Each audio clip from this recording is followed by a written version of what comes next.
Thank you, Mr. Chairman. I'd like to thank you for allowing me to join the committee, and I want to thank the ranking member as well. I look forward to serving on this committee. I'm very pleased to be here to see my friend Secretary Chao. My husband, Charlie, sends you his best and congratulations as well, particularly because of your past service, but also being from neighboring states. It's nice to see a neighboring Kentuckian here today, and thank you for your visit to my office last week.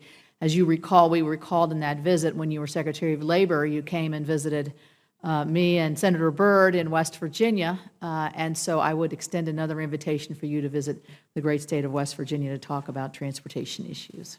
Thank you. Look forward to it. Great. You know, it's hard to be original in questioning after many folks before us, great members of this committee, have already asked some of the most important questions that I had before me. I think you and I talked about the significance, and the chairman mentioned this as well in his statement, of attending to the needs of rural America in terms of transportation needs. They are different than urban America. When I heard Senator Cantwell mention about all the travails of congestion, it kind of went through my mind, you know, a little congestion might be good for a state like West Virginia because it does indicate economic development and vibrancy, and that's what we want.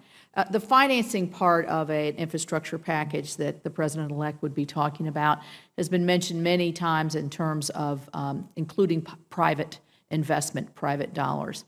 As a person who represents a almost all rural state like West Virginia, I'm concerned about how are we going to be able to incent the private dollars to go to the less populated, less economically developed areas of our country, because the investments are just as important. I wonder if you had any thoughts on that.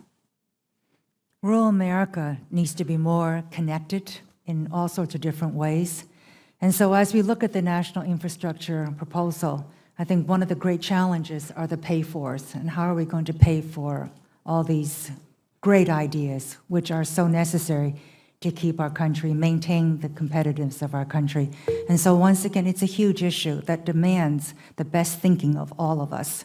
So that's why we need to work together. The executive branch needs to work very closely with the Congress, especially on how to pay for all these projects. I might also add, it's not only the pay-fors that are important as well, but also the number of projects. And so how do we find projects that can be shortened in duration, Right. That can be funded as well? And that should be part of the equation too.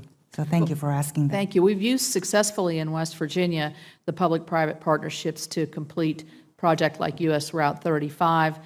We're working on the Coalfields Expressway and Quarter H, which comes actually directly from Washington, D.C. I know many people who live in and around the Washington, D.C. area that have driven on our roads in West Virginia wonder how we could possibly need one more road, because they're all named Senator Robert C. Byrd Highway, Interstate, but we still have a great need here. So we do know, I think, at the state level, but it's challenging for states because a lot of states are having trouble meeting their match, much less figuring out how to cobble together a public-private partnership. So I look forward to working with you and the department to try to find those answers.